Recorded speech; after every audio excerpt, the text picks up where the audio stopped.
Hello and welcome back to VarnVlog, and I am here with James of Prole Kult, and we are talking about um, eco-socialism, what we might call green problems.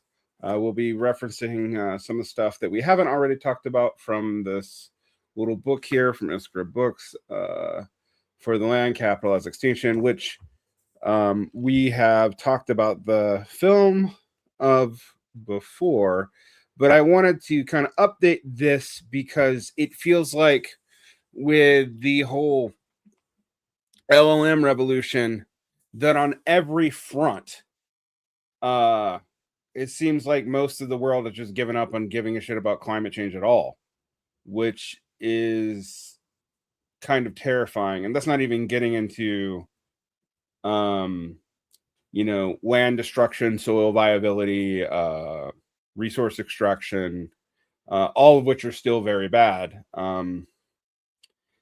It is weird to me because things like food degradation discourse and stuff have actually started really making headway in America. But uh, instead of talking about why, what I mostly see is bullshit conspiracy theories.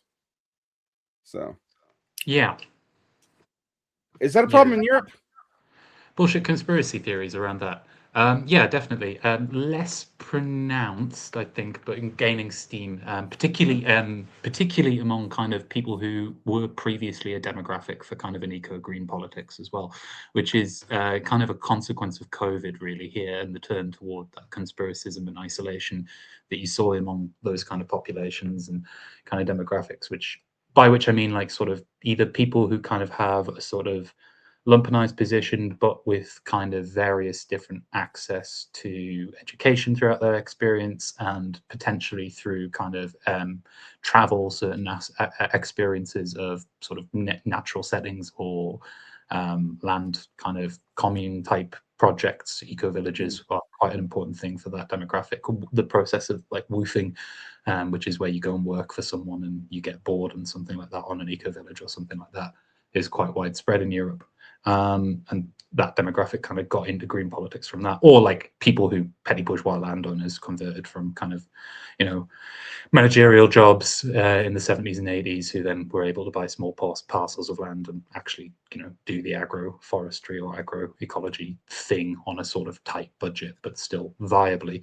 Those demographics, I think, are largely turning toward that conspiracism, and it ties in with that kind of new kind of new age mentality, that sort of stuff, that those guys very much more broadly, a lot of it gets tangled up in anti-Americanism, the food concern now. So like the food standards problem kind of gets tied in Britain, not so much to like the kind of general processes of production that you would see in Europe or the process of production you would see in Britain itself, but to fears about chlorinated chicken, things like that.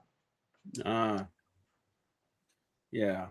Um, so similar to what we did 10 years ago with anti-Chinese sentiment, like fears of lead in the food from cheap Chinese imports, supposedly, which were never truly validated to be all that uniquely Chinese nor super common. Yeah. Um, uh, I I find this fascinating because I recently watched a video on the Earth Liberation Front.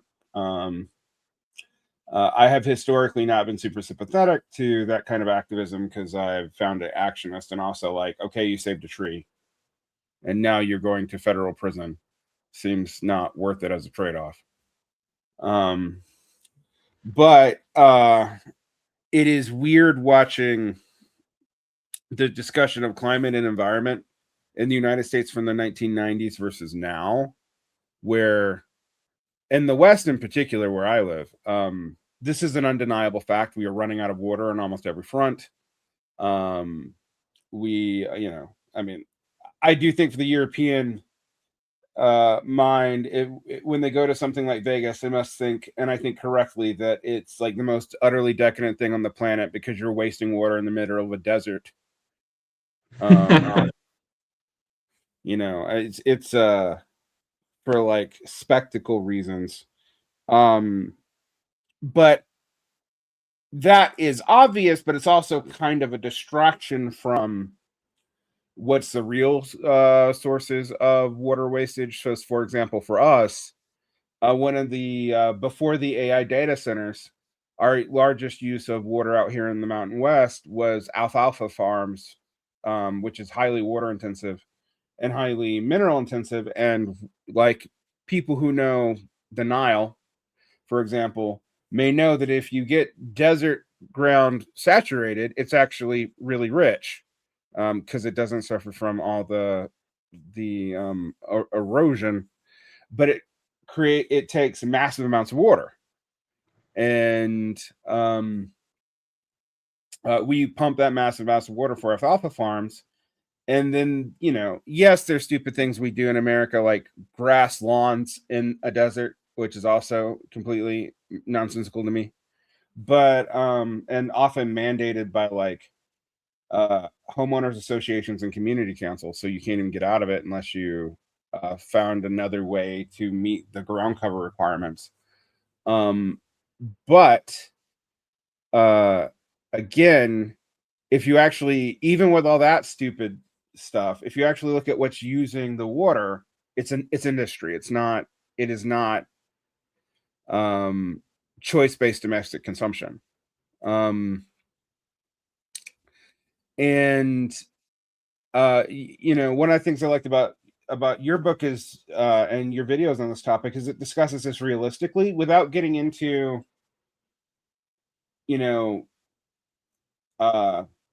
friends of the show, maybe, but Lee Phillips and Matt Huber's like bright green optimism. I mean, Lee's even been defending AI data centers, which I think is wild. And also Kohei Sato's like degrowth, which is a kind of incoherent melange of third worldism, anti-developmentalism, and social democracy. Actually, when I read his book on what Sato's book on what we should actually be doing, I was surprised at how milquetoast it was, considering all the implications. So I wanted to ask you, like, you're about what, a year out from this book. How do you think things have developed on these fronts in socialist spheres? Because I feel like green stuff here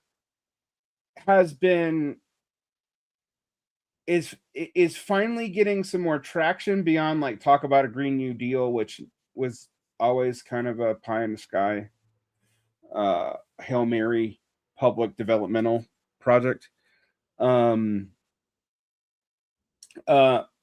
Because of data centers and whatnot, and because it's actually affecting people's livelihood. But at the same time, like actual policy proposals or even like programmatic planks for dealing with it have kind of gone away. Yeah. So I think there's a few kind of different spheres to look at here. The European context quite different in terms of eco-activism, I think, on a lot of different ways.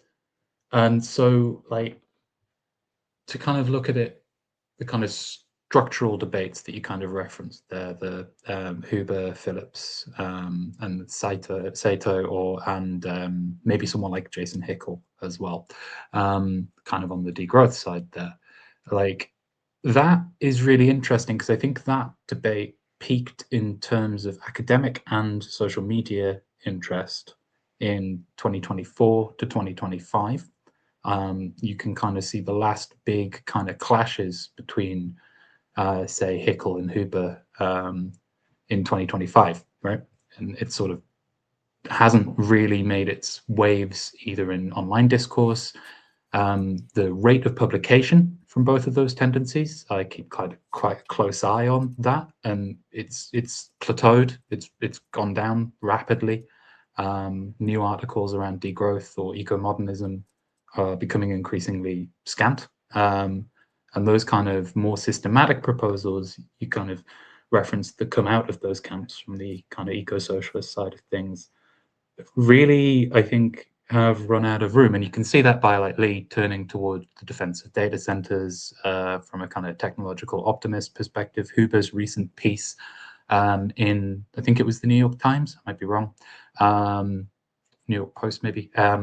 Recent piece where he kind of, the headline was not chosen by him, he said, but it kind of, we should leave the climate kind of debate behind. It's not a focal point, really. It's not a strategic focal point. And I find that interesting in a US context, because as you say, you know, I think in the US context, you have seen a sort of less perhaps phrased as active eco kind of politics, but more of a resistance to data center and resource use from data centers and the kind of things that they do to a local environment because of the spread of the LLM quote unquote revolution.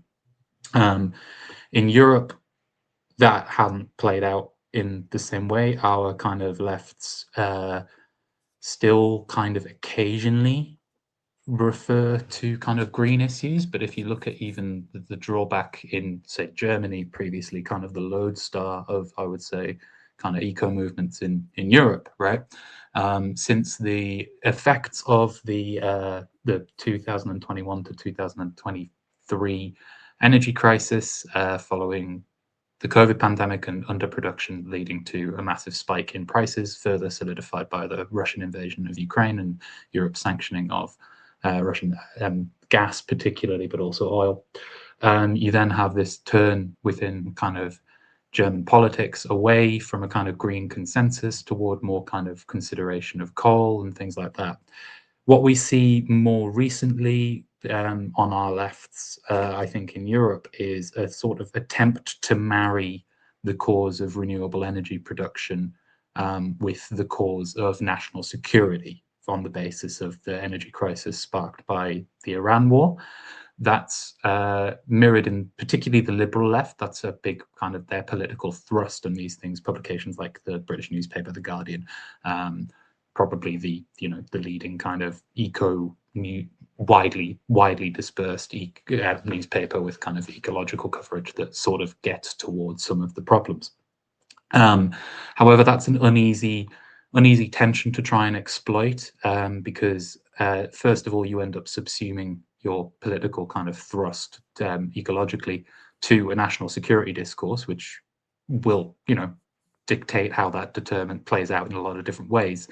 And secondly, you end up therefore having to kind of argue it on those terms with kind of other kind of more directly right-wing people who will say things like, well, because of the gaps in energy production from renewable energy, we need to also maintain an energy mix which has historically relied on natural gases, which again then leads you straight back to the kind of problems that you're trying to address with that.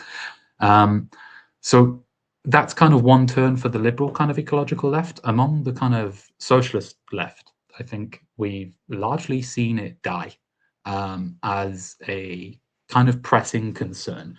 You get occasional sort of kind of nightmare scenario things every time there's a bump in temperature, or you kind of get elements of these kind of elements of these kind of politics coming up in maybe a few campaigns here and there, but largely it has been kind of abandoned, I would say, outside of those prognoses. And you can see that in kind of certain political processes, I think. So the recent stuff on the British left in relation to like the Your Party thing, which is an unmitigated disaster at this point. But what is really interesting in that is that if you look at kind of the actual kind of the technocratic social democratic forces allied around Jeremy Corbyn now, or you kind of look at the kind of more the scrambled together sect alliances that were the kind of democratic grassroots opposition toward that sector. In neither of their political programs does the energy crisis, the ecological crisis, the renewable crisis in terms of energy, and climate change. These are mentioned, but they are not like met as policy proposals. They're not given structural weight. They're not given the kind of emphasis that there were previously among any of those segments, really. And I think you can also see that on the German left, with kind of particularly the turn of, say, someone like Greta Thunberg toward more kind of anti-imperialist activity, which is admirable and correct, I think, and particularly the work she's done around Palestine is really important. But then there's a lessening of kind of any real kind of ecological emphasis as that celebrity culture has died away. You still have, direct action networks. You still have the guys who do things like community-supported agriculture, which is a sort of basic kind of localization of food chains.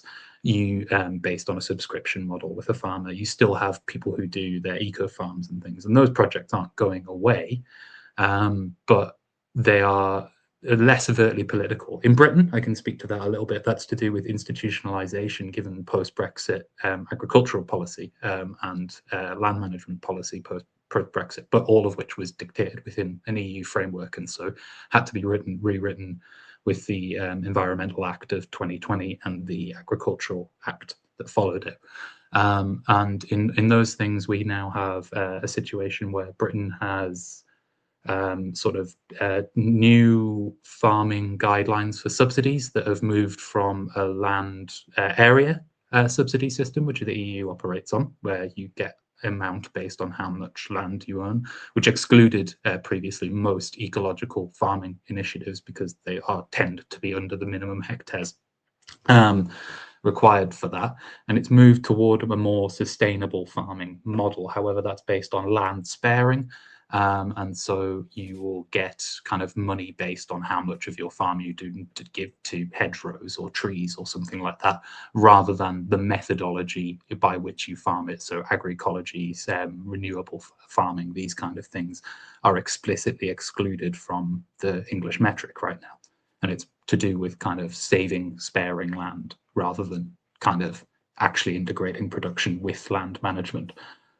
Similarly, our kind of new development laws in Britain, which are, I think, being overturned for most of the people they would apply to by the present Labour government. They've been saying it a long time, but I think small developers are being excluded. But that would have meant that all developers have to invest in what are called biodiversity credits in order to do new developments, which means for the habitat that's being destroyed, they need to construct at least an equivalent somewhere else in the country. That's ecologically insane, because a meadow next to an ecologically rich forest can be destroyed and replaced by a meadow on military used land that they use to shell, and it would have the same ecological worth. Equally, certain things are standardized by habitats, but that has also led to an institutionalization of the forces who are relied around sustainable agriculture, kind of land access campaigns and things like that, things like the Right to Roam campaign in Britain, which were kind of more on the so what we mean by that is, in Scotland, for example, you can go anywhere in the country, even if it's privately owned land, you can walk on it. In Britain, in England and Wales, you can't. And in England, which is an extremely fragmented, higgledy-piggledy landscape of tiny privately owned paddocks and fields, that means you can't walk anywhere most of the time. So Right to Roam was about land access and getting public access on those things in order to familiarize people with more kind of nature spaces. Those guys had their last big days in 2024, right? And all of this is kind of colliding. You've seen the Extinction Rebellion process, which was probably the most kind of concentrated expression of I would say, a left populist eco approach. That died off quite quickly as well. A lot of this has rolled back, I think, is the situation we're in. Yeah, I think in America we had like almost spectacular undoings of green infrastructure projects just out of spite by our government. So that's something you guys don't have. But it wasn't like those were mattering much anyway, unfortunately. I mean, I think for here, the data center stuff has made things a little bit more obvious. Now, it might not happen now, because the public backlash was severe enough to the Kevin McCarthy hyperscale one that they're going to build here in Utah and Box Elder County. But I was trying to get people to understand, this one data center was going to use double the power of the entire state of Utah by itself, and dump basically a nuclear bomb worth of heat and directly into the not quite desert, the semi-arid, undeveloped mountain valley floor near snowpack, which is our last remaining water source, and then also use a natural gas pipeline that's actually not even currently being used, and power this by natural gas in an area that has some of the worst air quality in the United States. Because some of that is natural, because we're between three mountains. It's not just, industrial development, but nonetheless, you shouldn't be putting industrial development in a place where it's given to inversion. And listening to what's happening in Europe, it seems like it's a death by 1,000 cuts, whereas here it's basically just a giant fucking bomb at once. But the effect doesn't sound that different. Would you agree with that assessment? Yeah, I would agree with that assessment. I think that it is a similar process in terms of these things. I think that they're driven by sort of slightly different processes as well. Like, I think the LLM revolution, quote unquote, in the US is a major driving factor that Europe is like, some places are toying with infrastructure, England, of course, being one, as always, from American companies, but by and large, they're not going to be constructing their own data centers on this scale. But Well, you don't have the land for it. we don't have the land for it. Land prices would be prohibitive, particularly and we don't have the energy either. Like, um, so there's those factors, but I think the kind of more driving process in America as well. I would also say you've got a right populist kind of government that has decided that green infrastructure is its target. For often spite, but also competitive reasons to do with mineral supply chains with China, right? And then you also in Europe have kind of, I guess, an abandonment of the project under the pressures of the energy containment that the US has been able to construct over the continent over the past decade, alongside a complete failure and cave-in of populist demand, apart from around a handful of things. Like, there's still water quality campaigns in England, for example, because we put all our sewage in the rivers and everything's polluted, and you can literally get ill by going to the beach now. But these things are kind of more immediate. And I think what's really kind of interesting there is that you see green policy is falling apart. Simultaneously, I would say socialist theorization and the kind of intensity that it was given for the last decade and a half of eco-socialist thought, the intensity with which those kind of polemics have been put out, and the intensity with which kind of factional struggle between eco-optimists and degrowthers has kind of been waged, particularly over the last sort of 5 years from the pandemic onward, really. That has dissipated at the same time that you've got rising public concern about data centers in the US, and you can also see that in, for example, England, that has dissipated. That eco-socialist contingent has not really attempted to intervene at all within water pollution politics or campaigns, or in kind of the various different processes that have played out in terms of post-Brexit law. Or in Europe, you can see it hasn't really been able to gain footing within kind of the changes toward German energy infrastructure following the kind of US encirclement and the invasion of Ukraine by Russia. All of these things, the actual practical potentials for a meaningful kind of eco-socialist intervention has risen, and it just hasn't happened. No force has attempted to do it.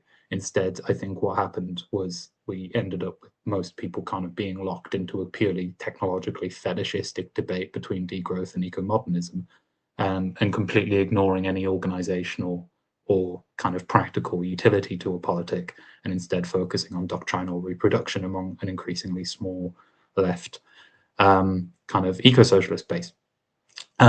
And then at the same time as policy is kind of fallen by the wayside for various different kind of pressures, and at the same time you've kind of got all of these kind of things going on with data centers and energy crises and all this kind of the liberal kind of institutionalization of previous eco campaigns and the liberal institutionalization of renewable energy concerns into a national security politic, the left's just absent, right? It's just completely absent.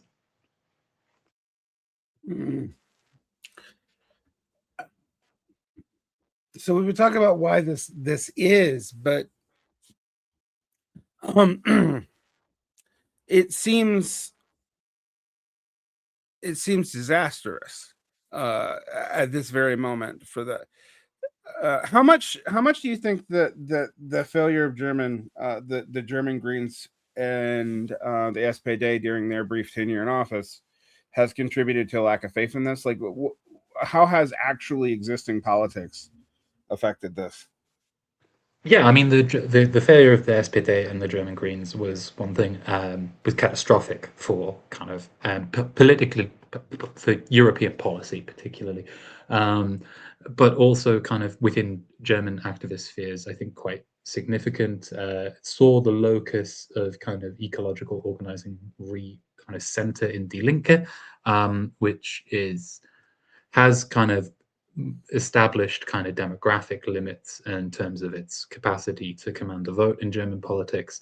And we also saw from that kind of the failure of the SPD and the Greens in their brief period was kind of the start of a continent-wide reconfiguring of green politics into concerns about national security, right? That was part of the discourse that they really oversaw and promoted and pushed for, which immediately broadens the field because you can try to situate green politics and particularly renewable energy infrastructure in national security in one of two ways, right?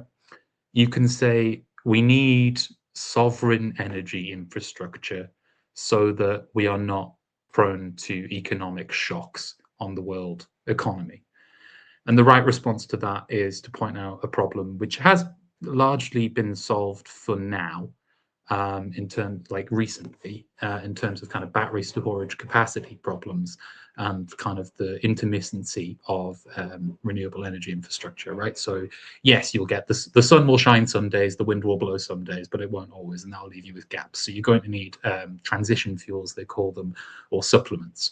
And the right will respond with that immediately, and that broadens the kind of scope away from that immediately, and in the German case led to a lot of flirting with the idea of restarting either the nuclear power programs that had really dominated the kind of 80s and 90s in German politics, or the coal-fired plants again, right? And those were the kind of elements that were flirted with. That has had downstream effects in terms of how people have continued to frame these questions. As I said, the kind of liberal politic around, particularly since kind of the Iran war, but also following the Ukraine war, has been focusing increasingly on kind of a national security politic framing of the renewable transition, which the other kind of avenue you can go around down is the one that you can say, like, okay, well, we need climate change itself or ecological destruction itself is at a certain point a national security concern, so we need to build away from this. And you can throw that into the pot, but it's so ephemeral and it's so difficult to kind of argue that kind of point in terms of immediate consequences, because there are so many of them and they're so ambiguous in terms of how they play out, and there are so many different climate models that you can reference. I mean, there's a whole fucking industry in putting new numbers in the climate system to see what happens to what's X, Y, and Z particular model, all of which emphasize or underemphasize certain different factors, as well as absences of historical data on things like clouds, which introduce ambiguities and risks that you can't account for within these things. All of that plays into a certain politic where once you do that, you're introducing a new problem, and therefore you're trying to widen the field, which someone will respond in the European context at least, well, okay, fine, but most of those impacts will be concentrated in the global south or something like that. And therefore they're not really a national security concern in terms of us, and that, you know, morally, that's probably disgraceful, right? But it doesn't have much impact on the argument. And then you also have kind of the impact of, say, they'll throw in China to contest your edition, right? And go like, well, if we buy it, well, China makes 90% of world renewables. We'll have to rely on the Chinese. And that's a national security threat too. You're just replacing America with China. And that leads you into a position where you're essentially, on a national security discourse, you've checkmated yourself. And within the German Greens, they very much did that. And German energy policy since then, although not as catastrophic as perhaps some parts of Europe, and certainly not as catastrophic as in the United States, it's pretty catastrophic, right? And has had downstream consequences, as I say, because recentering of political forces under Die Linke, and then also the kind of reverence with which German energy policy has been held, and that filters out through the academic literature and then down into your activist base too.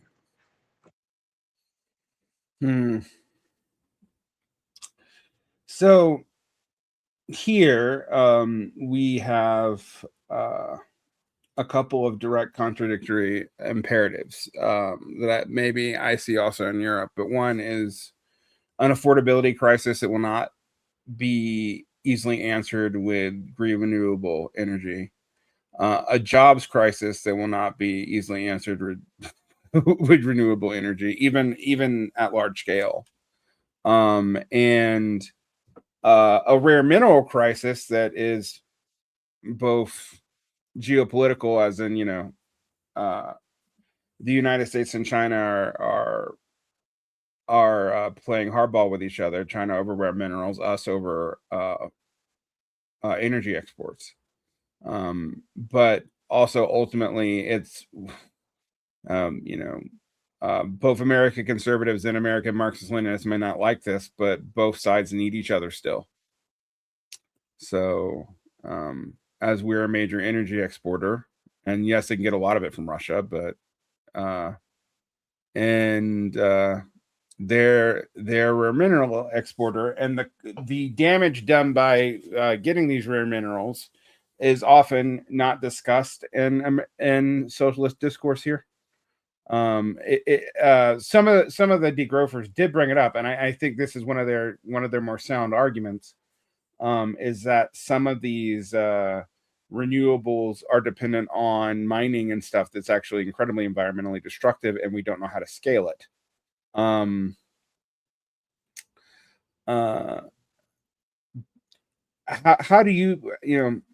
do you find this going on in Europe? Because you guys, for example, do not have the same kind of bans on Chinese electric vehicles and stuff that we do.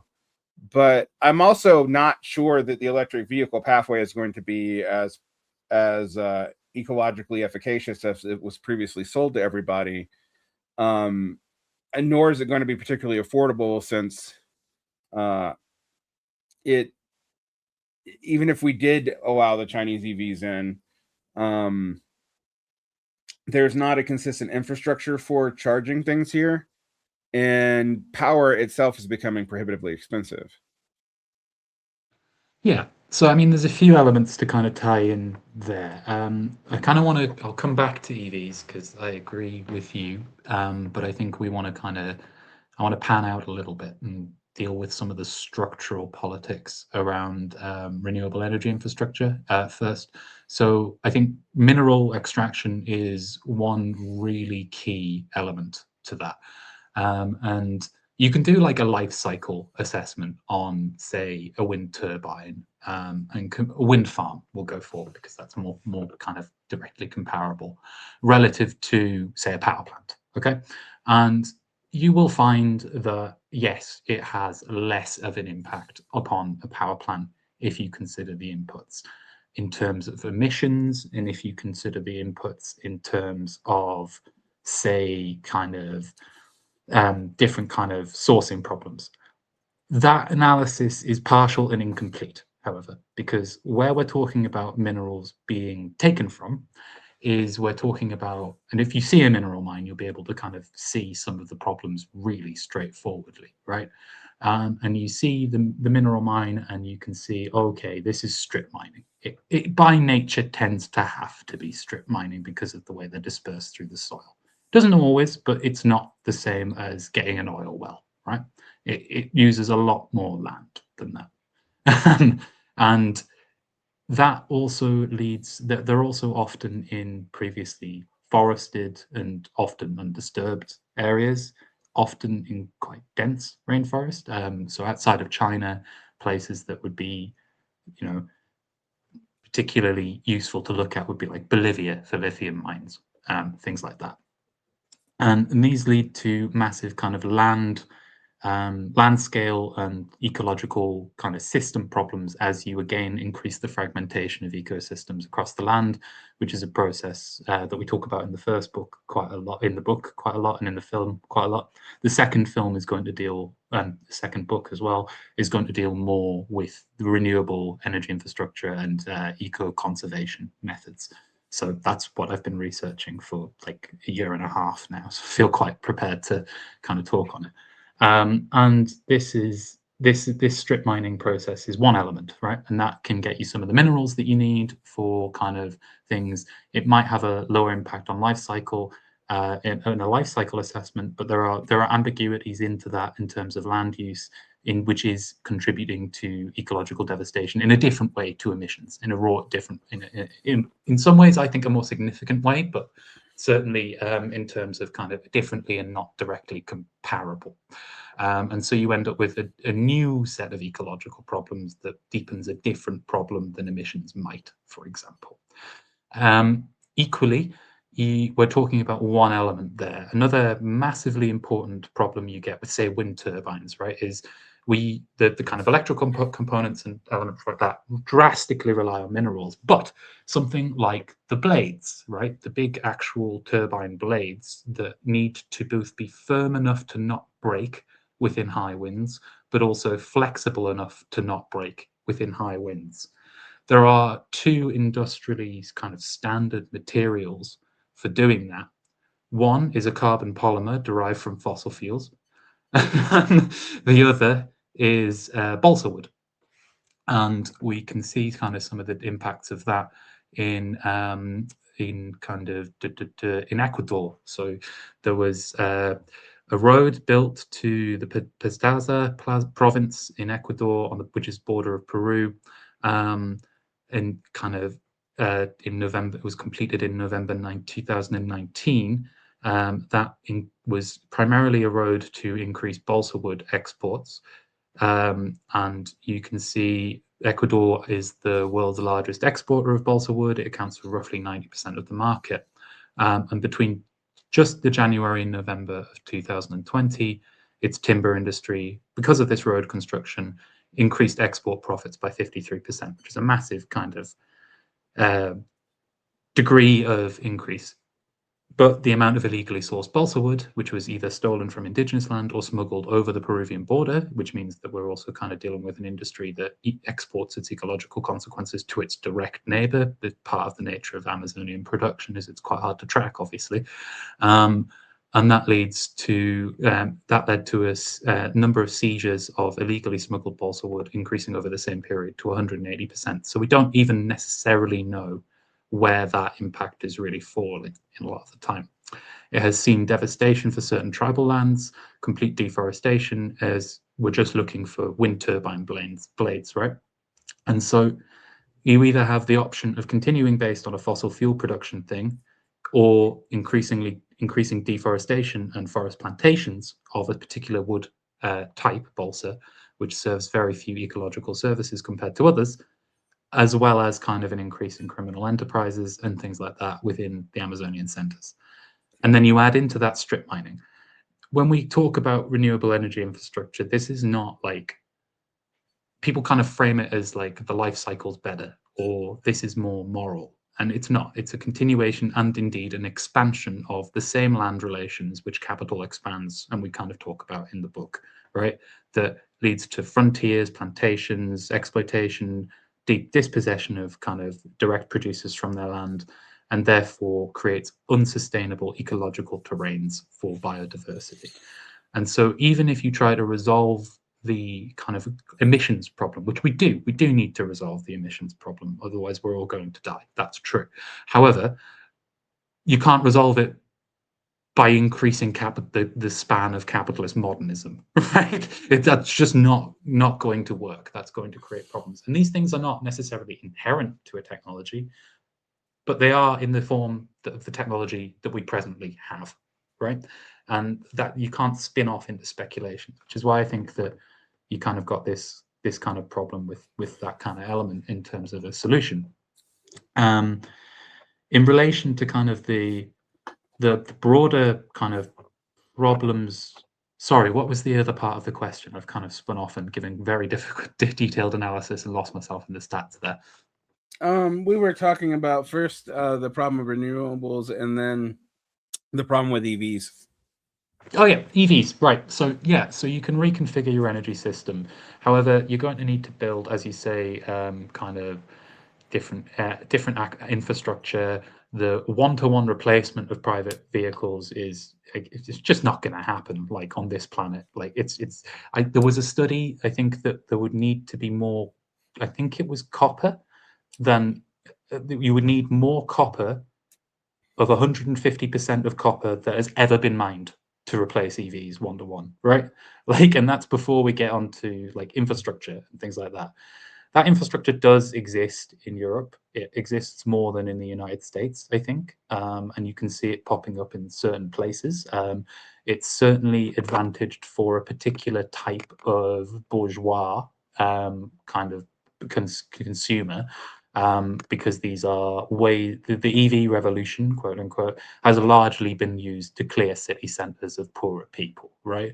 It's you put a carbon tax on vehicles driving through these areas, and everyone who isn't a delivery driver stops driving in these areas.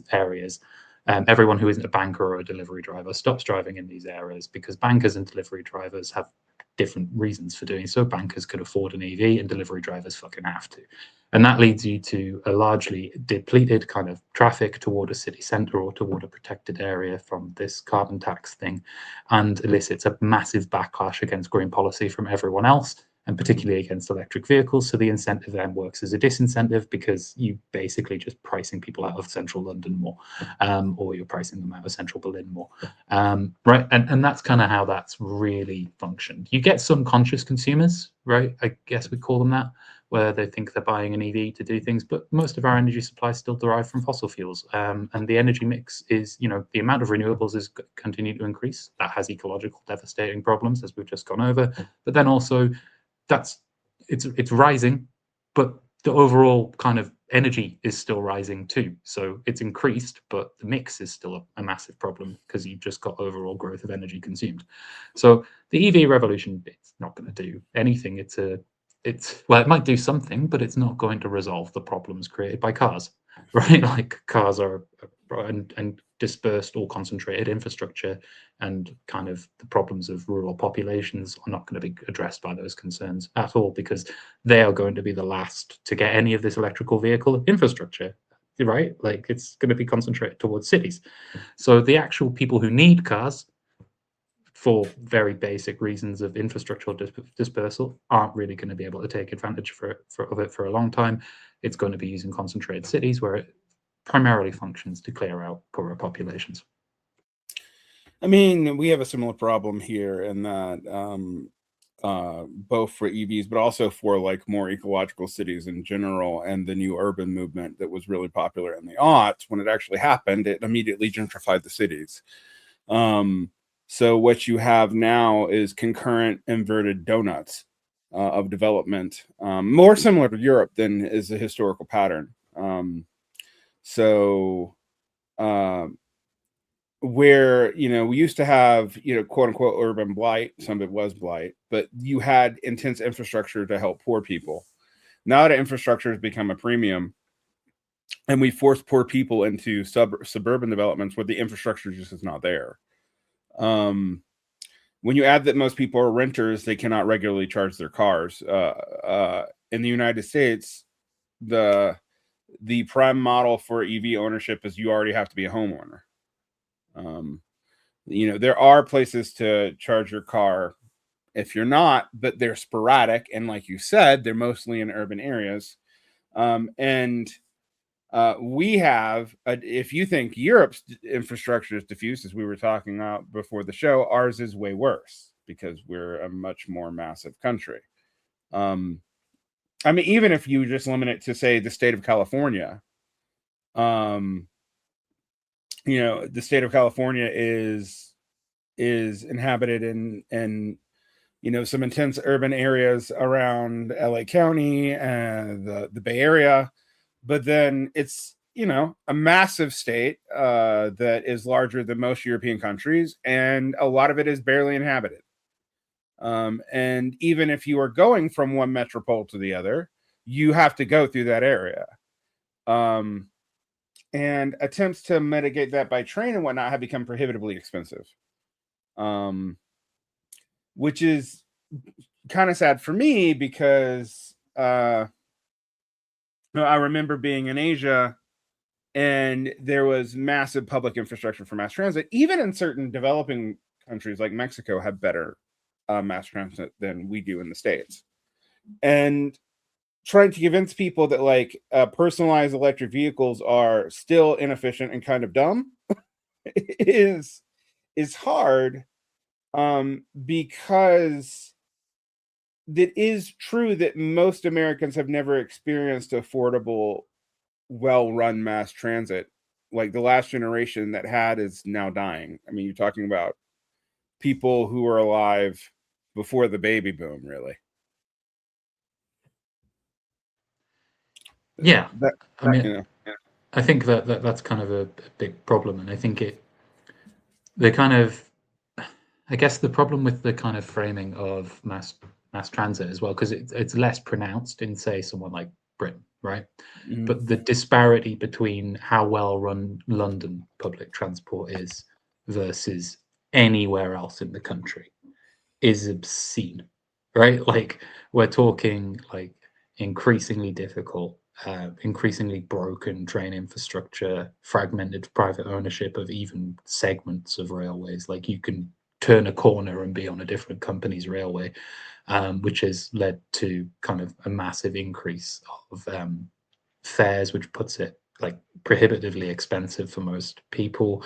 I'm traveling to see friends at the end of the week, for example, and I can get to one section, one city, relatively easy. They're going to have to drive an hour to come get me, which to an American obviously isn't very much at all. But the kind of place that I could get to, which would be 20 minutes from their house, more than doubles the cost, because we're talking about a fragment of rail that's owned by a different company. So it leads to these incredibly different kind of dispersal patterns.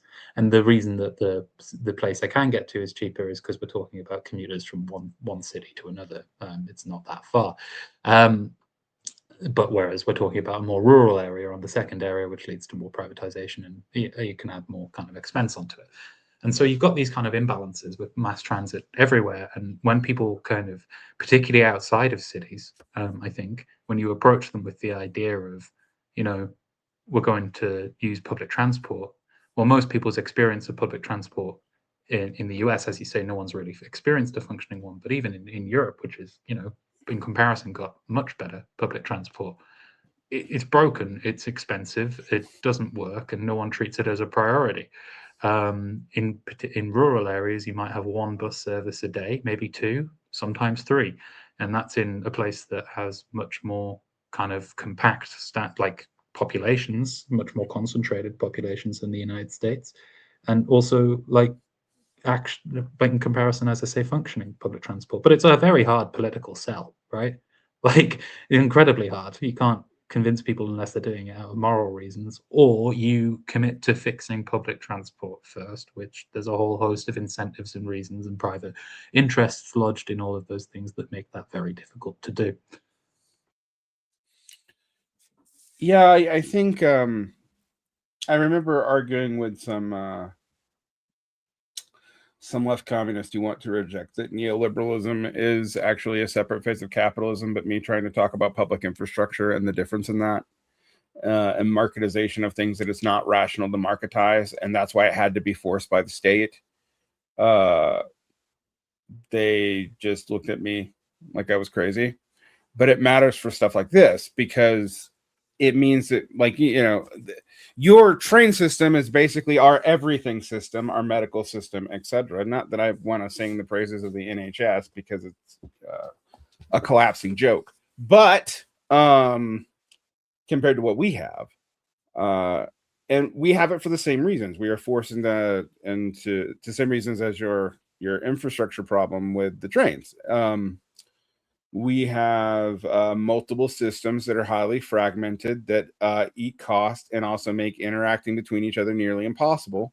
And then if you do set efficiency, since it's not controlled by the state but the market, you have a monopoly pricing power, since no one will actually, set price controls.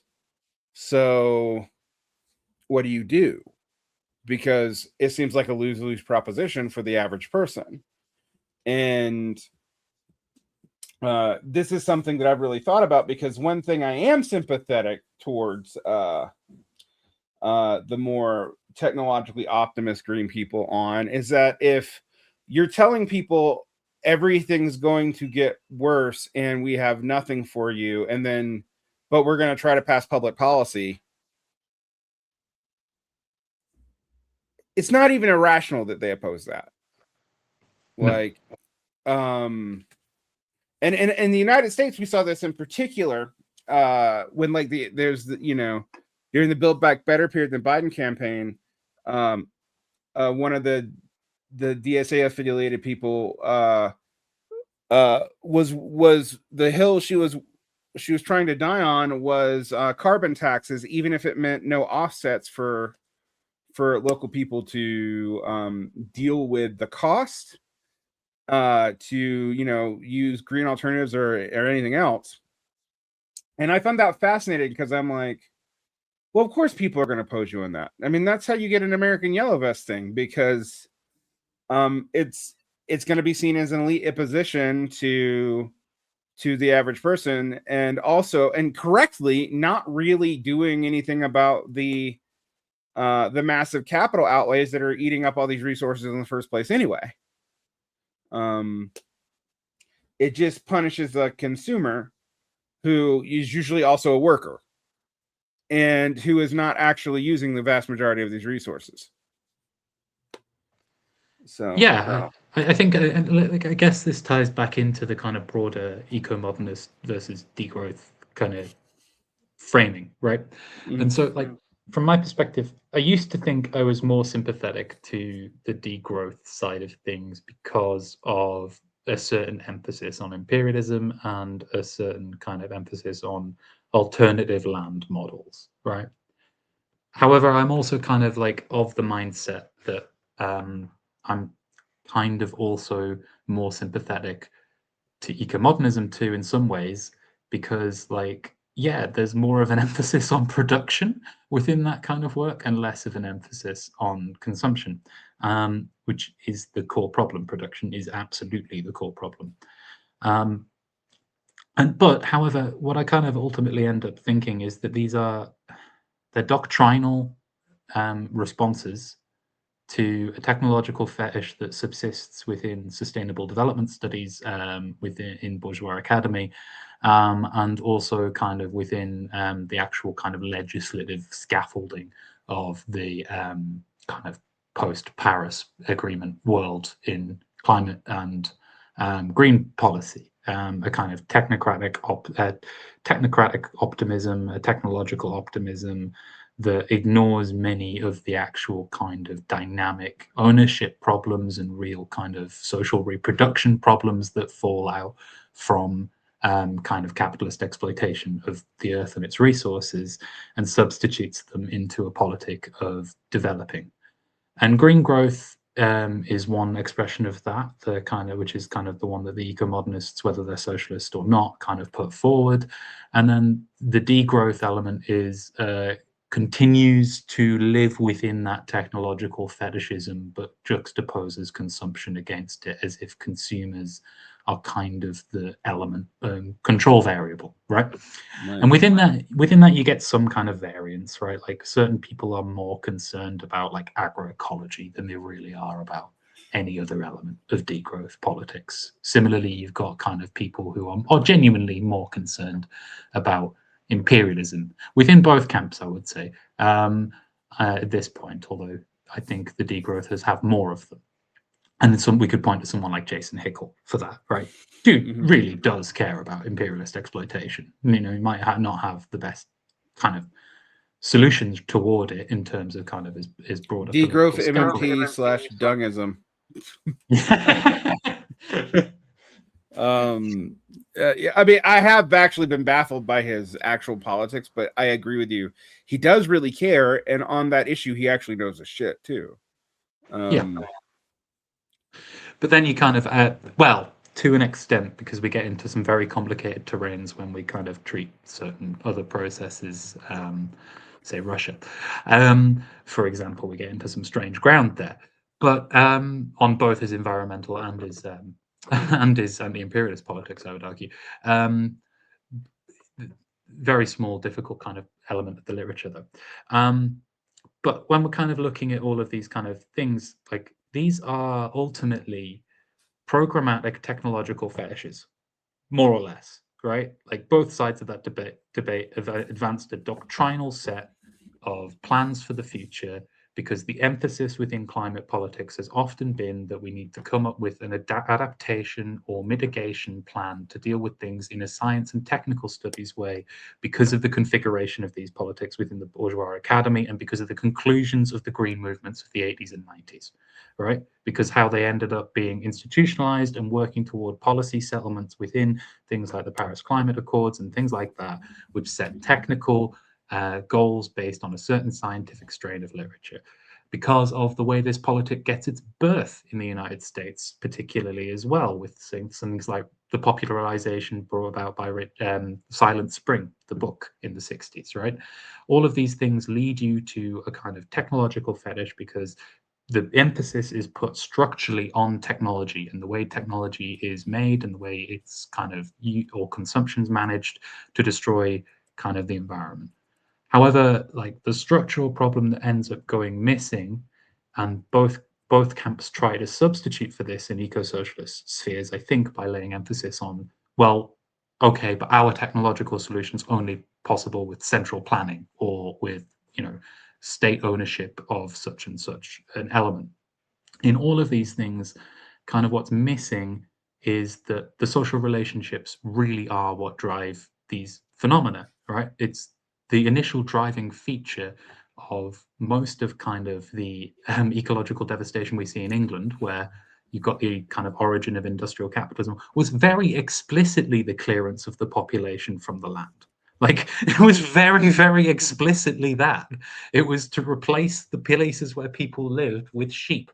And like that continued to happen for a long time, and then it got mired in a lot of different things, and advanced by a lot of different things, that correlation from kind of the proliferation of and development of capitalism and its expansion and the number of different industries and requirements that opened materially, and built a productive system which is inherently based upon the alienation of the people from their labor and from their land.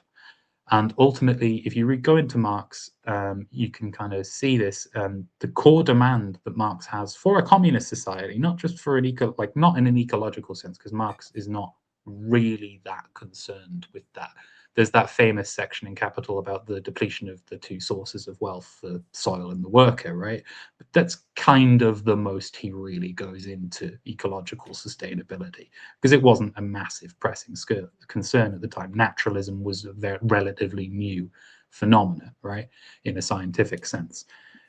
But the bit that he does say is that it's absolutely necessary for any communist society to nationalize the land. And that's the thing that really does make sense to me in terms of kind of how eco-socialist traditions have shaped around the premises of neoliberalism, is that we've given up the goat on land ownership in order to focus in on technical ways we could try and maybe develop the means of production and maybe try and get some more innovative things in there, right? And focused on really minute elements and substituted them for the actual development of like ownership around land and power around how it's used. And those questions are ultimately the only ones that could set the terrain for a sustainable transition. No one can know in advance what that's going to look like anywhere. And particularly when we're dealing with such a complex thing as a global ecosystem, which is something that is made of many different ecosystems, which are not actually really bounded in reality, but we have to analytically bound them in order to understand them. We're dealing with incredibly complicated systems in terms of the climate, like that we don't really fully understand, because as I've said, we don't have historical data on clouds. And that might sound like a really small thing, but if you that's really important when you're dealing with like the way the Earth retains heat. We know it's going up, but we don't know how that's going to influence these things really. And it's uneven. I like to think of climate change as kind of a non-linear process as well, because it fluctuates in terms of these things, in terms of how humans understand it and experience it. But we've kind of just moved the goalposts toward a technological program for innovation study, because that's where most of the Marxist literature can exist in the academy, in my opinion, and given up the actual broader claim about ownership, I think, and kind of only dealt with that as this has to be centrally planned because otherwise it can't happen, rather than that's actually the central power dynamic to making any of this happen. Right. Yeah, I wanted to go over some specific things that have come up in degrowth, because I agree with you that they're both technological fetishes, but I also find that, like, I kind of know what the bright greeners are going to say. Increase union oversight over work, deal with technology by incentivizing through workers co-ops and whatnot, more responsible energy practices, do massive outlays for things that will be more sustainable in the mid-run. When I look at the degrowth side of the ledger, on what they actually, not their Marxiological arguments, and I'm going to be quite honest with you, I think some of the Marxiological arguments are not even particularly honest. You can only make so much out of soil erosion to come up with a total program and argue that, like, that's really what Marx was concerned about, because I'm like, it's a few notes. And the weirder parts of the soil discourse actually gets into the stranger parts of Marxist theories on race more than they even do on the metabolic riff or whatever. Yep. Which makes everybody uncomfortable. But so I read slow down the Degrowth Manifesto, which I guess came out of Capital and the Anthropocene. And I looked at what it argues for, and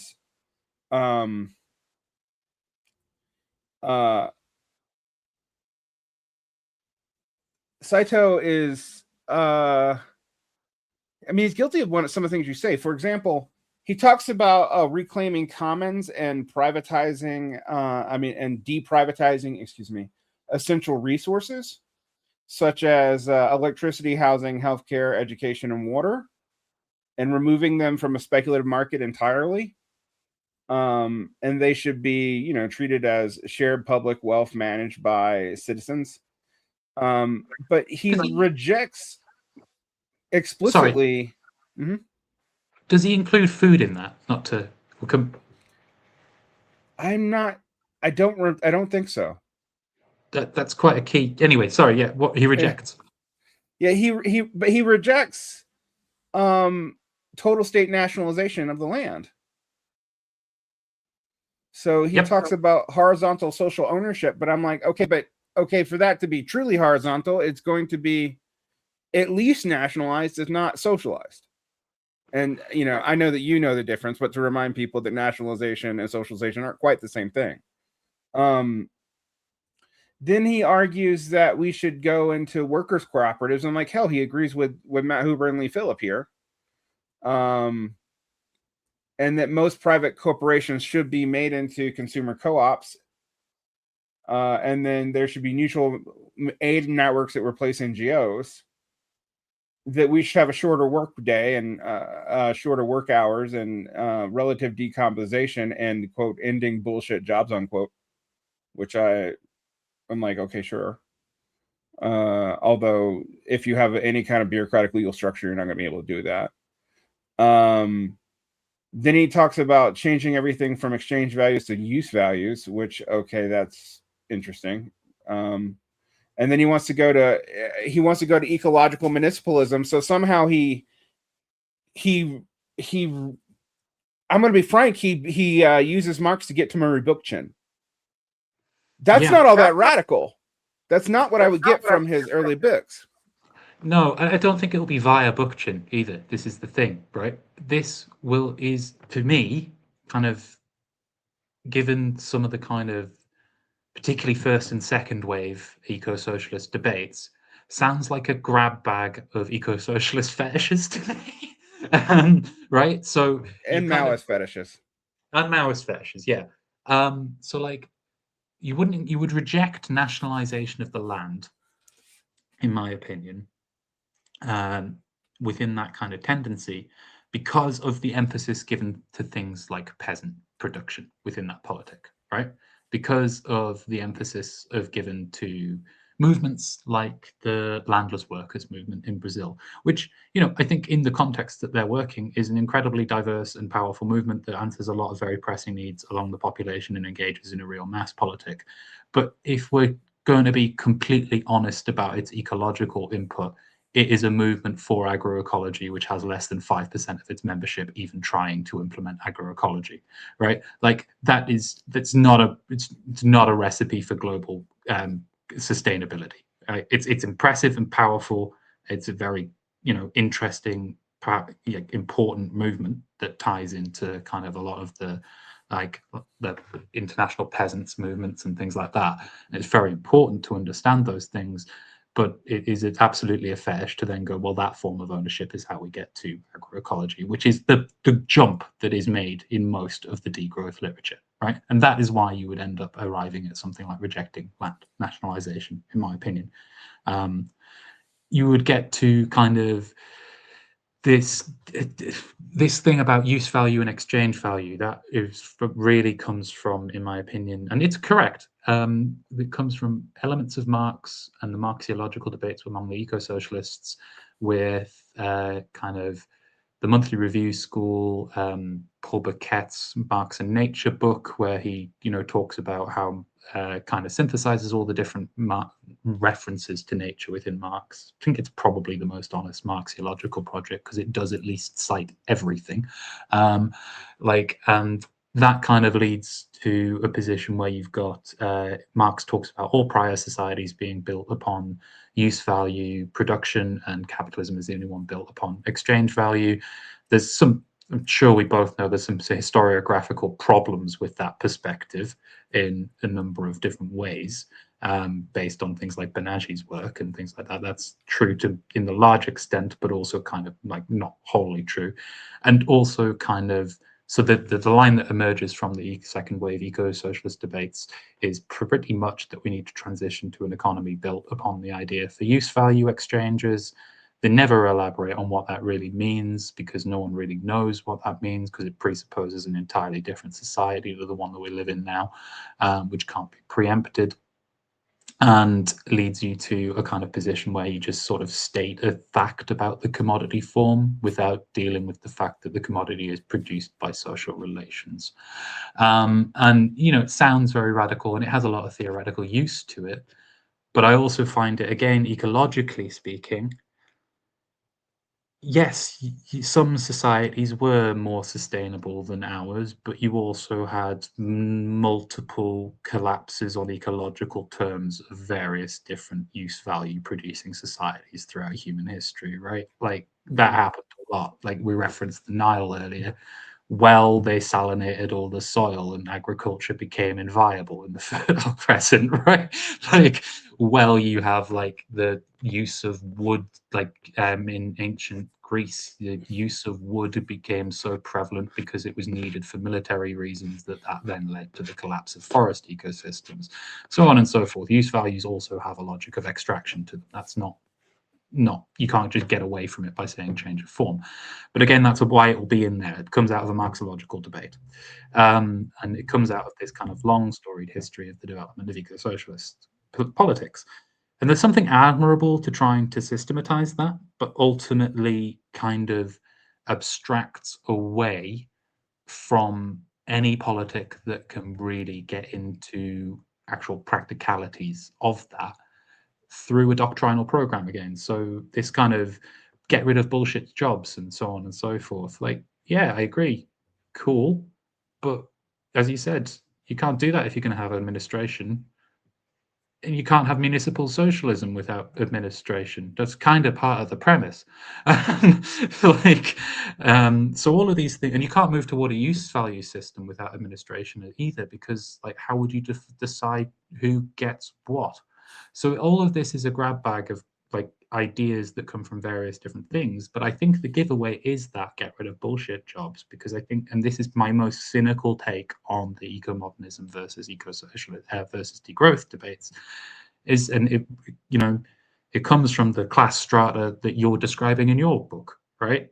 This what various different authors have described as a new petty bourgeois, what they've described as, you know, the professional managerial class, whatever you want to call them, this labor aristocratic / petty bourgeois layer that deals with the managerial element of capitalism, in particularly, or its intellectual tendencies through the academia, is the basis of the eco-socialist versus eco-modernist debate within socialism. It doesn't derive from anywhere else. This isn't coming from like movements, right?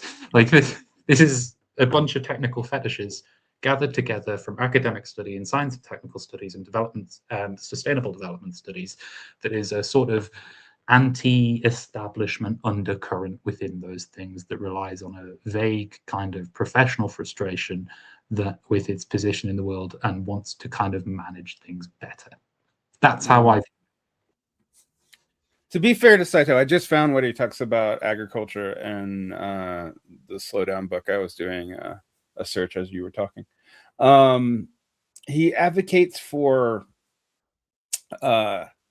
citizen-run networks of food production that are community food commons and food safety networks for food stability. And he talks about, of course, regenerative and organic agriculture to try to fix the metabolic rift. Good luck on that. Then he talks about urban agriculture and community farming, which I like. He specifically cites Detroit's community farming initiative, but again, does not scale. And then he talks about Marx studying the ancient German agricultural communes and using that as a way of having non-marketable property with lotteries for fertile land plots to somehow avoid individual hoarding and prevent soil degradation. But he doesn't mention the nationalization of land anywhere that I can find. So yes, he kind of includes it in the commons, but not really. And he also seems to have a sort of self-reliance ideology here that seems to come out of like very early Maoism or something like it, that ends up looking a lot like Bookchin's green municipalism. And then when I compare it to the other like major published degrowth socialist proposal, which is not even based on Marx, which I actually find refreshing, is a half Earth model by people trying to deduce this from E.O. Wilson. And their things are, let half of the planet just go back to wild nature for decarbonization, force a global vegan transition somehow, no geoengineering whatsoever. And I agree with, like, I don't trust solar radiation management. Like, I get that, but they're against any carbon capture. And they want to go to Nurafian cybernetic planning and direct democracy. And they also want 50% of the economy to be devoted to agriculture. I mean, like the most immediate flaw, to be blunt, is that in terms of like actual land use, human land use accounts for around 50% of ice-free land at present. So, like, yeah, that's fragmented and stuff. But how would you do that without like clearing half of the planet and forcing them to live somewhere else if you wanted an interconnected ecosystem? It's not. That's socially monstrous. Like that's just monstrous. And then you'd also have to kind of like deal with a variety of other things. 60% of the economy doing agriculture, or 50, it's less. 60%, yeah. Yeah. That wouldn't feed us if we were doing it in agroecological terms. Like it might, but it would be sketchy, at least at first. Also, with what land are you doing that if you've rewilded 50% of the planet? Yeah, if you've rewilded it, and then you're also requiring, because like if the rest of it has to be used for development, the problem with agroecology is you actually need really high quality land, or to build up to really high quality land to do it in anywhere near enough productive like a way, which is one of the reasons why it's incredibly unattractive for anyone who actually farms. But so there's these kind of things going on there. It's more resilient once you've got it established, but to get it established, you need to do a lot of different things. This ignores how ecology actually functions with that land use. That's the land sparing model. Like the problem with ecology is you can't actually bound an ecosystem. You can't do it. You can intellectually do it, but the world, like birds are going to fly where birds are going to fly.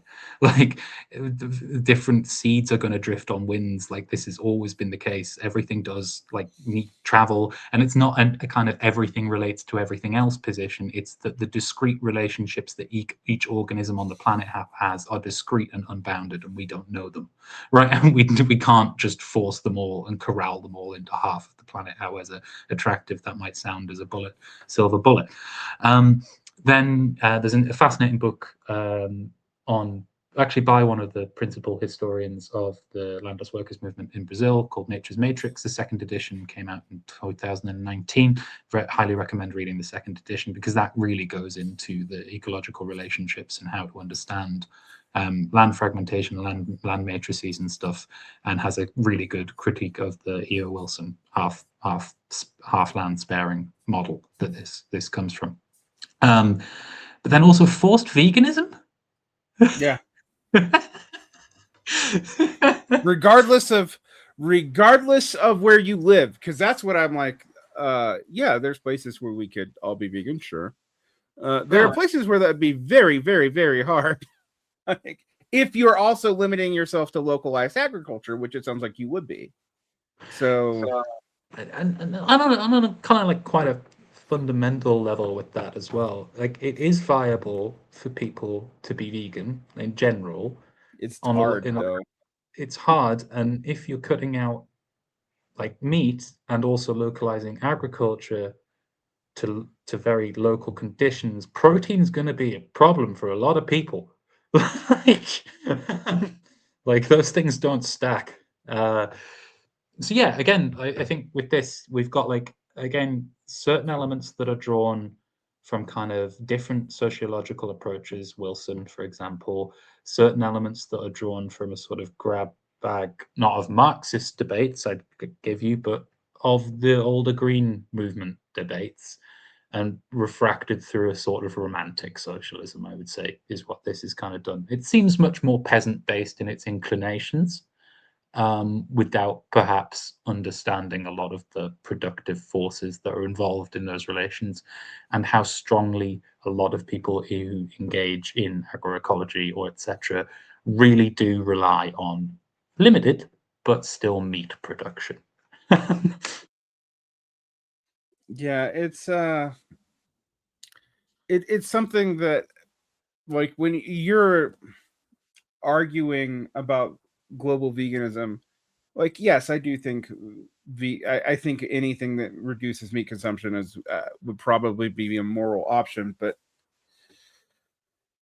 oh boy, good luck on that. And I also like, and what when they're talking about like localizing everything through direct democracy and cyber planning, but also being against geoengineering and radical tech skepticism, I am very confused about if maybe this is taking anti-imperialism to be, we should be deliberately provincialist, because the one thing that both of these things share is like no real global infrastructure other than maybe some cooperation between municipalities and co-ops.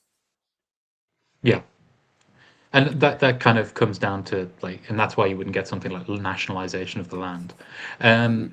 And I think fundamentally any climate, or well, climate alone, let alone whole mass extinction crisis problem, you can't resolve that in anything but a globally coordinated way, right? You just can't. Like, you need to have that communication, even for the scientific infrastructure which is monitoring it to continue to work, right? Like, that's just a fact. The thing with a lot of these things, I think, as well, one thing I find confounding with both of these degrowth proposals, as well as some of the eco-modernists, although less so because I think their proclivities are less inclined toward this, is the virtual absence of Cuba in these analyses on agroecology, for example, when the only real attempt to do this at a national scale is Cuba. Right? Like, we're talking, yes, it's imposed by the destruction of the blockade. And yes, there are a few articles around it, but the exposition of the problems with which Cuba has faced in doing that, in having kind of urban agricultural production, as well as various different agroecology initiatives throughout the country, the agricultural college in Havana and its focus on renewable production and these kind of things, largely born out of resource scarcity following in the special period, but still a hugely significant productive force. And the problems that they've faced in having a largely state nationalized land, which I think is about 70% at this point, given the recent liberalizations that we've seen since the end of the special period, which paints a grim picture moving forward in many ways, as does the current blockade and impositions there. Yeah. But the problems that they've faced are really interesting because they are tied to a socialist urbanity, in my opinion. So you've got problems like all your infrastructure is still concentrated in cities, and if you kind of have like certain degrees of kind of of culture and things like that, as well as subsidized healthcare, as well as subsidized housing, then you end up creating a very similar land pattern of people leaving the rural areas and moving toward the cities as capitalist modernity does. And you end up in a situation where no one really wants to work the land. And this is a major problem for the continued development of any agroecological solution. So how do you then end up balancing an egalitarian redistributionist ethic with concentrated infrastructure, as well as alongside an ecological intent to restore soil fertility? Well, that's incredibly, just logically difficult to do. Equally, you can have look at kind of various different kind of elements of that have become really kind of interesting to kind of see how it transpires over time, where you've got a younger generation who has benefited from that socialist modernity and no longer kind of sees any point in kind of really engaging with its survival. And that's huge, in terms of kind of food production and things like that. You have the problem that tourism and nickel exports are still the dominant Cuban sectors of the economy, right? Even with all this. And this is for a nation that, despite many flaws with its kind of revolution and problems that have come up through the years, I would say is, if you're going to talk about eco-socialism, the most advanced it's ever gotten, right?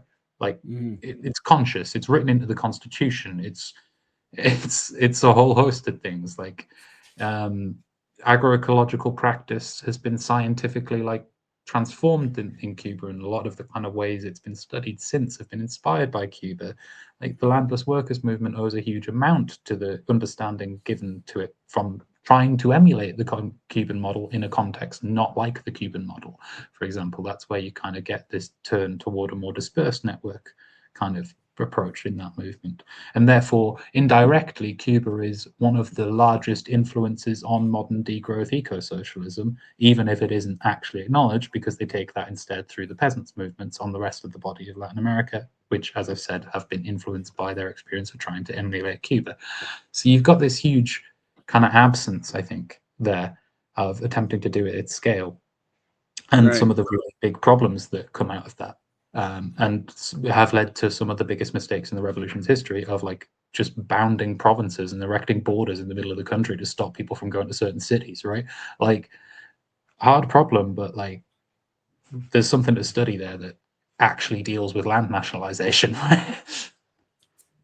Well, and so that we're fair, I'm also going to come at the eco-modernists a little bit, but I will say that they are explicit about nationalization of the land, which is why I tend to think when people attack them as just being like, oh, you just want capitalism. At least Matt Huber thinks that the entire agricultural value chain should be nationalized and put under some kind of state plan public ownership. Now, you know, as a Marxist, I tend to think that that is optimistic about the contradictions of what happens within a state, but at least they admit that nationalization of land is necessary. Now, where they lose me a lot of the time is their totally optimistic view about the socialization of current technology being really easy. So, like, because, you know, there's lower caloric inputs into industrial agriculture, therefore we could easily use high yield farming and synthetic biology and more advanced tractors and more automated harvesting and even GMOs, which again, I'm not in principle against GMOs. I would have to be in principle against all animal husbandry if I was, or Yes. even all plant husbandry if I was. But I do think there are some maybe deliberate blind spots about the cost of maintaining nuclear systems, which these are often depend on, and about dealing with synthetic fertilizers as an answer to decarbonization. And I find that Huber's right that, for example, there's too much of a focus on like managing consumption habits and a lot of the degrowth stuff, particularly in things like half-earth socialism. It's not as bad in Saito. But that we have an industrial union problem and things that are easier to unionize in agriculture almost everywhere in the world, and particularly in the United States and Canada. It does seem like just like a wish and a prayer to be like, oh, but we could just do that in agriculture, like, because we can, though. And I'm baffled by this. I mean, it's made me, even though I'm pretty sympathetic to like Huber and Phillips' critique of Saito, I am not all that sympathetic to the refusal to deal with the fact that much of the technology that exists right now has been teleologically developed, because technology is teleologically developed. It's not like it is not developed by random evolution. To extract profits, and you can't just manage that by democratizing it or whatever. That's still its function. Yeah. And so I just feel like this whole debate, for the reasons why you said, gives people both, frankly, a lot of false hope, but also like it. I feel like this is all utopian socialism on both sides, quite frankly. I would completely agree with you, and I'd like the two biggest blind spots for the eco-modernists, right? Let's artificial fertilizers first of all, right? So yeah, okay, democratize that. Yeah, I'm glad they include nationalize the land. I agree with you. I think that's a strength on their kind of side here. However, without dealing with the fertilizer problem, like we're dealing with some really serious problems to just make those explicit. So if we look at agriculture, fertilizer use is the main source of nitrous oxide emissions, right? And nitrous oxide is one of those chemicals due to the carbon fetishism that we have in our current governing and monitoring regimes that doesn't get discussed much. However, has a warming potential of 270 times that of carbon over 100 years. So we are dealing with a chemical that is much more potent over a long durée than carbon. Carbon has a 10-year kind of warming potential. Nitrous oxide has a 100-year warming potential. And I have the kind of dramatic incline of heating that we kind of are starting to see now. There's a part of me that wonders, like, we're nearly 100 years from the invention of the Haber-Bosch process. So that would be interesting to see if that has any direct correlation, given the warming potential of nitrous oxide. And when that reaches a maturation rate is not really sure within the literature. But that is a massive, significant problem, right? Equally, you can get this thing with prolonged use of artificial fertilizers. There's very few long durée studies of the application of artificial fertilizers, because where would you have done it? The two that I know of are both done in England, Scotland and England, and they are of quite a long time. I think that one of them is 50 years and one of them is 100 years. And these were lands that were set aside specifically to study this. It's a very small sample size, of course. However, within these two studies, 2017, 2019, Kidd et al. And Huang et al., the first one kind of realized that prolonged use of artificial fertilizers reduces biodiversity and soil carbon sequestration capacity. So you end up reducing the capacity of the earth to sequester carbon and leads to a higher soil acidity.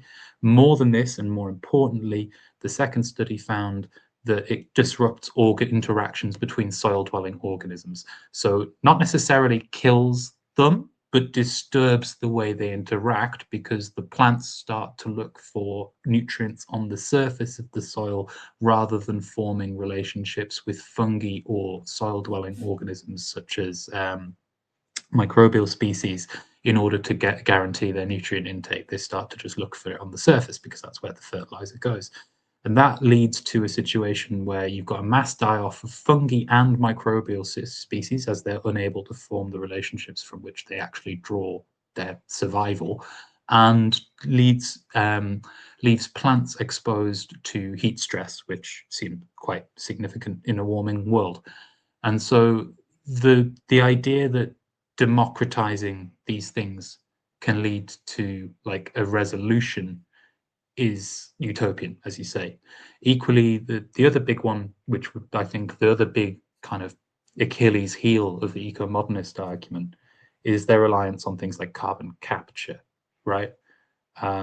We can go into geoengineering as well if you're interested, but carbon capture is much more straightforward. The water use of a factory will increase by 400% in order to sequester not even that much of the carbon.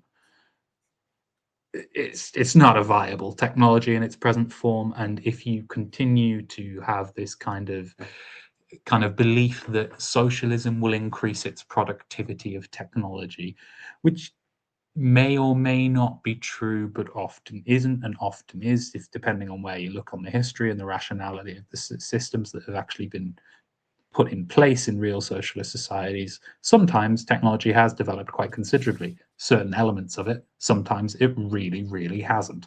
And you can't preempt an innovation system before it's constructed anyway.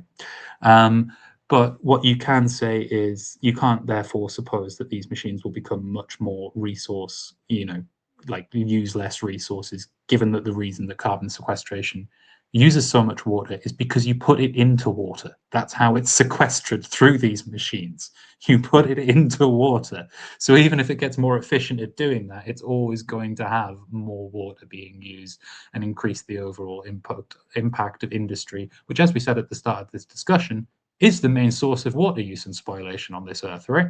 So that's very naive and like technologically determinist and like just based on a kind of rampant technological optimism. Again, utopian. And so I think when you say that both kind of the eco-modernist and the degrowth stream of thinking are utopian, I completely agree with you. And for me, and to just tie it back into the book, because, you know, obviously I want to plug my own work, the biggest way this came across to me was neither of them define what a mass extinction is, like, anywhere. And that's, if we're going to be have a serious Marxist response to a mass extinction, how are we going to take seriously the arguments? How is anyone going to take seriously our arguments unless we actually engage with things like extinction studies to understand what constitutes one? How are they going to take our arguments seriously if we're not dealing with a historicization of something that's really important? Like, the biggest attempt to do this is the Anthropocene versus Capitalocene that you see Jason W. Moore do in, you know, Capital in the Anthropocene, and he has a very good argument around climate change to an extent, but it's a recontextualization of modernity and the way it's come to understand human-generated emissions, right? And that's useful, and it has certain things about the web of life and things that are also useful, but it doesn't really historicize, in my opinion, the degree to which we can kind of see, as I say, capital as an extinction event, right? And that being a distinct phenomena. Yeah, and I would go and say, like, and that's from one of the people who I think is one of the best in this field. You know, like, yeah, I would agree. Like, I tend to agree with Jason's work a lot. I also tend to think at some of these both the bright green and the deep green, to use the, because at the end of the day, James, don't you kind of agree with me that this is just a Marxification of the bright green, deep green debates of the 80s and 90s? Oh yeah, absolutely. Like, it just seems like a rebrand with more Marxology. It's Marxology because people, I mean, my most cynical take, obviously, being, as I said, if that PMC, whatever you want to call it, strata, is that it's a Marxological kind of re-edition of these things with certain new technological fetishes broken on because the bourgeois literature has advanced to a certain degree, and Marxological elements grafted on because that's an academic niche. Yeah, I mean, it's I've read most of Saito's work now. You know, Karl Marx's Eco-Socialism, Marx and the Anthropocene, and Saito's, like, dire hatred of Frederick Engels. That he edited a whole book on. And I'll be quite honest with you, I find some of it to be outright dishonest. I don't know why you like, you know, you'll see the, oh, well, you haven't read the MAGA research, and I'm like, okay, fine, I haven't read the MAGA 2 research, not the MAGA research. But, and then I'm like, sure, but why then are you using the same tired argument about the Vera Sasulik letters that everyone since the New Left has invoked when they want to say Marx says something that he didn't say? Yep. Like, well, and also with the kind of mega stuff, right? Like, right. So ultimately, there's a thing, Marxology. Marx is an incredibly complicated and deep thinker, as is anyone who spends the vast majority of their life writing and thinking, right? He has a huge amount of works, and some of them are useful. Some of his letters are useful. Some of his attitudes to certain things that aren't published are useful. But if Marx was going to be the source of, like, an incredibly incisive specifically ecological critique, right? He would have published a book on it. The man spent absolutely ages researching and writing about land. His primary concern in that was ground rent. Right? And like, yes, you pick up some of the ecology by different positions, and the Marxist framework can be useful for understanding the materiality of ecological relationships and so on and so forth.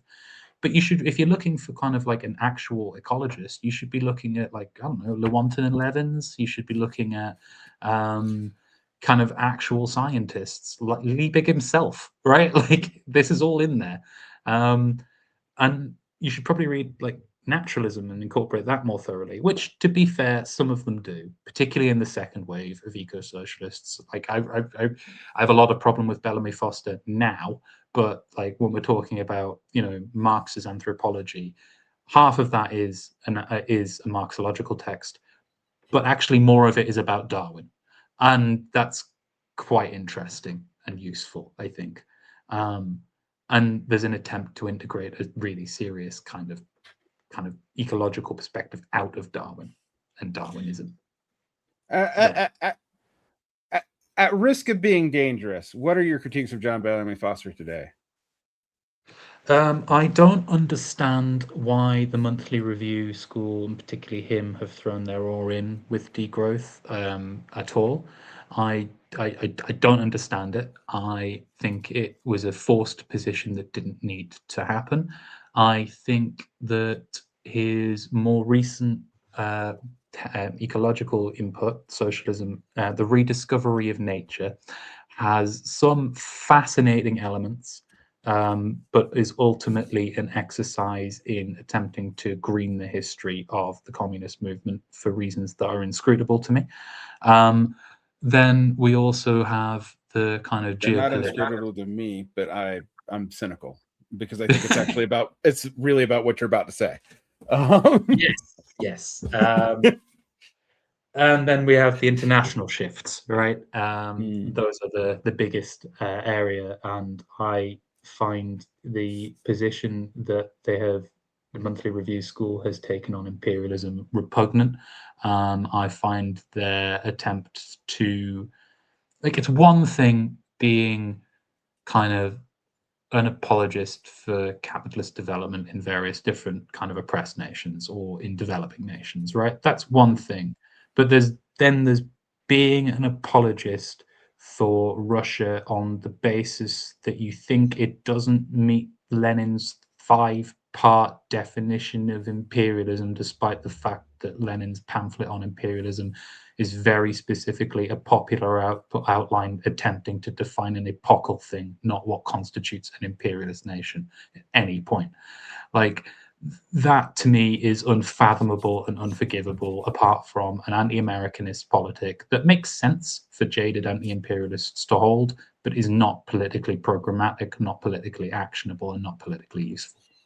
Yeah, I'm quite fond of John Bellamy Foster. Obviously, he endorsed our books, but I've been turned off by the geopolitics of let's make the Sino-Soviet split disappear. Yeah. By not, I will actually recruit Rockhill. He's not just conspiracy mongering. I read the book, but some of his interpretations are weak. But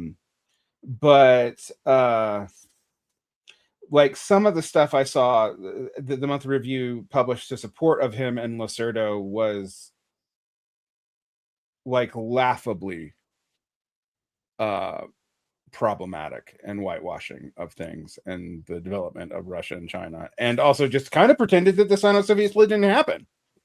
Yeah. Like,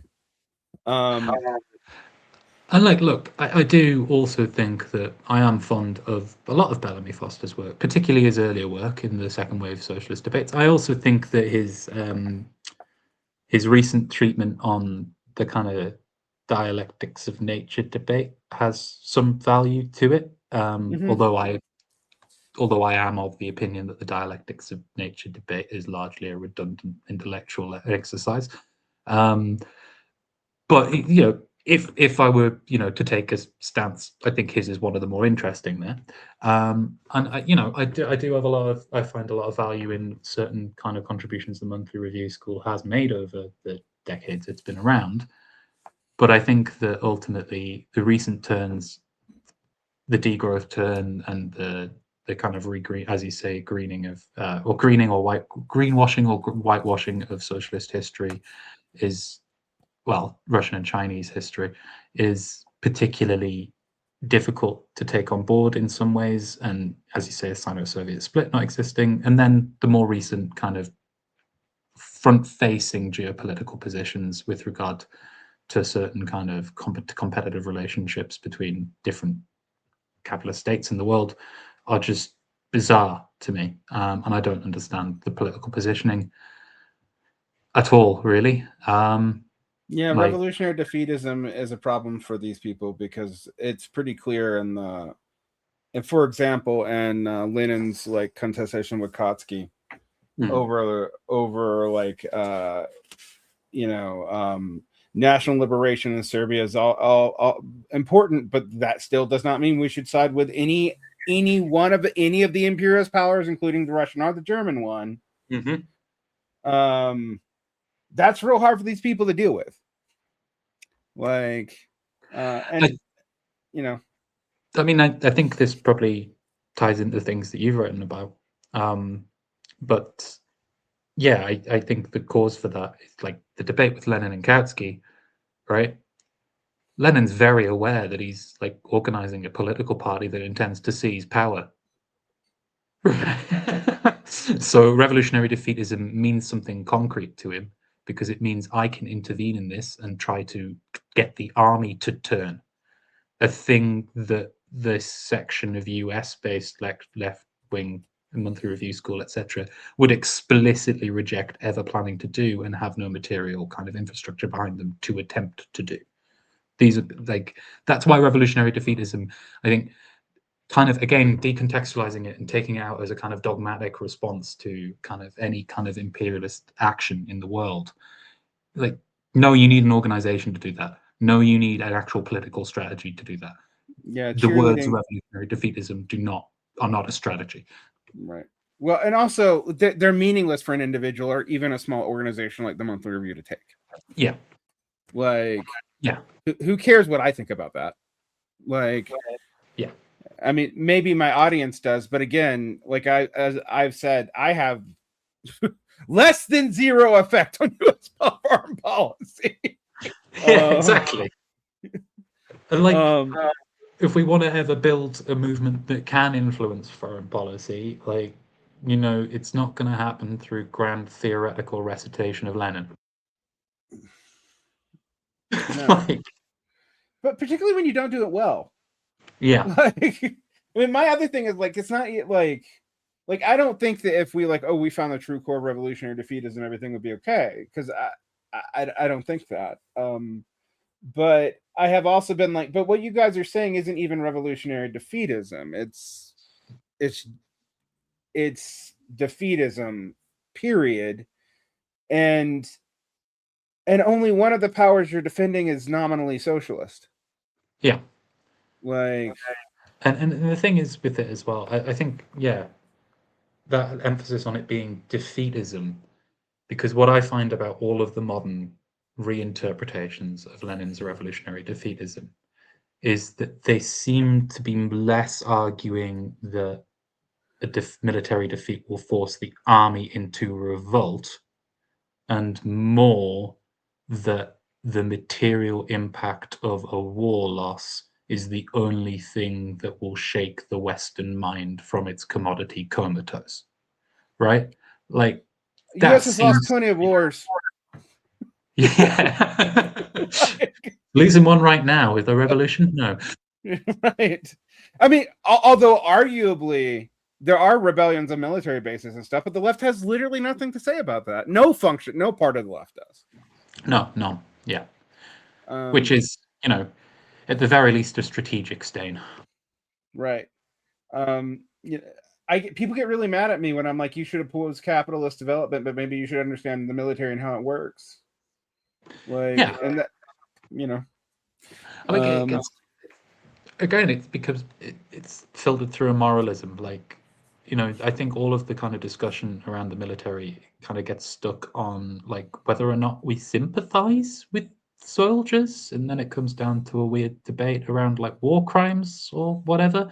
And like, I'm sorry, no, these are institutions that have structural powers that you need to figure out some way to either disrupt, turn, or whatever, if you're going to have a viable revolutionary strategy like you're claiming to do. Yeah, disrupt, turn, or contain. And I mean, the rank and file soldier was allowed and was, part of the Soviet councils. I just, want to point that out. Vital to them. Right. Like how they were able to maintain that. Yeah. But anyway, in some instances, how they formed them. Anyway, yes. Yeah, exactly. And not handling the military at any place where you've had anything remotely socialistic has gone terribly. Yep. From NATO to Chile. I mean, it's just usually not. I mean, and arguably, frankly, Venezuela right now. Yeah, yeah. No, I think Venezuela. Yeah, precedent.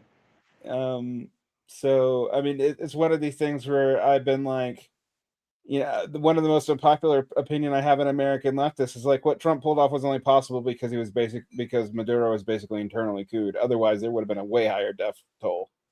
Like, I think that's entirely true, and I think if you look at the situation in Cuba now, we will see. But the big difference could be, I personally think that the infrastructure is more likely even than Venezuela to be infiltrated in Cuba, given the long time that the US has had to cultivate it. But we will see in terms of how their kind of communal model holds, really, because that's going to be the key. Yeah, and how long can you do it without energy imports? Yeah. And yes, I was talking to Black Redguard yesterday. This will probably come out after that, but so the audience will know what I'm talking about. But I have been sort of like shocked by not liberals doing this, but Marxists being like, "Oh, look at the barbarism we're doing to Cuba," and I'm like, it's actually a miracle it's taken this long for that to happen. To be quite frank. I mean, the fact that that speaks to some deep revolutionary organizing and like tenacity of a people that is insanely powerful, and really quite incredible that it's taken this long for the cracks to show and for the US to start to move into a more war footing. Bizarre. Because I would have thought after the end of the special relationship with the collapse of the Soviet Union that Cuba had 10 years left, and here we are 30 years later. But it's not looking good right now. It's not looking good right now. I mean, you would think in the case of the special period, losing 50% of your imports overnight, right? Like 10 years is optimistic, and then to have it last 30 years. I mean, people often kind of put the revolution's strength down to like Fidel, but Fidel's been gone for quite a while now as well. Yeah, it's I mean, I'm hoping the better happens, because Cuba has always been one of those actually existing socialist states that, particularly bracketing out the poor handling of AIDS in the 90s and some of the handling of the gay community in the 70s and 80s, which is a big thing to bracket out, but they've at least apologized for it and acknowledged it.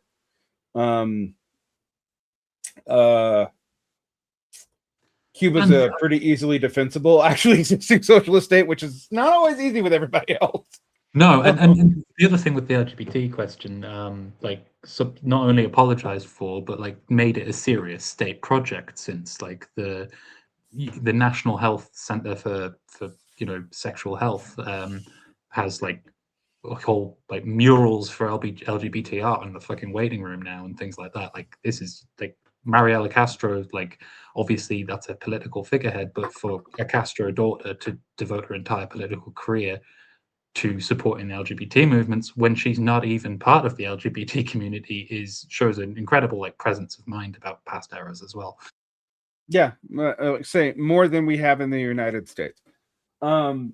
So it's this has felt really dark for me, because I'm just like, oh well, this is the one Marxist Leninist. I mean, this and Vietnam are the ones that are easiest to kind of defend. Although Vietnam has its own problems, I don't want to like not deal with that. But it's. I live in a time where American socialists will sometimes get crazy wild hairs up their butt and decide that we need to defend Pol Pot. So, and I guess it kind of ties back into the main conversation that we've been having, as well, because we are also dealing with as I said earlier, the only attempt in the world to scale agroecology to a national level, the only attempt in the world to, well, I mean, the only constitution in the world that has a 100-year adaptation plan for climate crisis, the only nation state in the world which has consistently taken this seriously as far back as, like, as the special period is happening in Cuba, you can watch Fidel's speech on like the need to attend to environmental questions at the UN. And he's saying, okay, well, you've defeated communism. What's preventing you from dealing with this problem now? This is an existential threat to all of humanity. And advocating on that basis for a long time. So this is a nation state that has led, like, in my mind, led the socialist reaction, the communist reaction to environmental devastation. And if we're going to, like, have a serious eco-communism or a serious eco-socialism, then it's going to have to pay some attention to Cuba, and probably its biggest task right now is defending that. Yeah, I think that's a huge one. I guess, you and I, maybe we both, I don't know what discourse is like over there at Pro Kult, but I get called a doomer all the time, which I think is false. I don't think I'm a doomer at all. But I am sort of like, can we be honest with ourselves though? And I feel like you're doing that across the pond. And what's the response like to a lot of these issues? Because, for example, I get a lot of hate for being supposedly anti-degrowth, and I'm like, I am, but not for the reasons that you think. It's not because I think we should be doing smokestack socialism forever. like, I just think that it's not realistic at all. Yeah. Response-wise, I'm pleased to say that, like, our core audience have been quite proactive, particularly on the eco stuff. Like, we run an eco-communism study and development group where, like in turn, like for patrons and things like that, where it's not just kind of me delivering speeches, but like actively supporting people to kind of like research and, engage in more localized political questions around it and understand their own kind of policy environment and things like that, and ecological environment. And we've had, participations from, like, Bulgaria, participation from Germany, participation from Britain, obviously, participation from a few, US comrades have come along and done some pretty cool analyses there. We had a really good treatment, multi-session treatment of the development of the US fishing industry, and how that shaped not only kind of different kind of geopolitical concerns, particularly around sea ownership, but also around kind of like how it shaped different geographic patterns in US settlement and things like that, which, you got the ecology there, and you've also had the interest. So that's been positive. I think those people who actively engage in the back infrastructure have always had that kind of positive engagement. And we tend to collect people who've also come to the conclusion that all of the foregone things don't work, right? Like all of this kind of lying, not lying necessarily, or lying or self-delusion, depending on how cynical you want to be about each individual who does it. All of these things around kind of, this is the solution, this strategy from then is the solution, which kind of, you're all just not doing it right, is kind of like, is a false argument and a false way of viewing communism, or Marxist strategy or Marxist thought. However, outside of those spheres, I am very much considered a doomer, and I also think it's wrong. I think it's just like, I think it's more doomer, in my view, to continue doing the exact same strategies and political arguments that have done nothing for the left in decades, and to just continue doing it while screaming about how it's getting worse and it's more urgent, and developing in a misanthropic position because the proletariat aren't just rising to your ambitions. I think that's much more doomery than being honest about our own failures as a socialist movement. Yeah, I think that is apt. I mean, my thing is, if we don't deal with socialist failures, we I mean, what I normally see is a repetition compulsion where we just do the same things and sometimes do them in even dumber ways each time, over and over and over again. And it's like a children's crusade where we have the new crop of 21-year-olds that we throw at something and they make the same mistakes that everyone else did. And there's no institutional knowledge and there's very little actual research either. Yeah, and then we've developed a new wave of, sort of people who can theorize about how the proletariat are bad, actually, and go on to be right-wing, theorists in the future. Yeah. Like, that's what we do. Many such cases, particularly amongst third worldists, actually. Yeah. Zach Cope did not surprise me at all. No, nor me. I was like, oh, yeah. You just didn't like your local proletariat in the first place. Yeah, I have my concerns about the next wave of third worldists as well at this point. It's starting to go that way, isn't it? Yep, the crop it is beginning to yield. Because when I don't know, when your projections on other nationalisms don't work out the way you want them to, and you also don't like your own, and look, I'm an anti-nationalist myself, but like I don't hate any nationality, really, not even the British.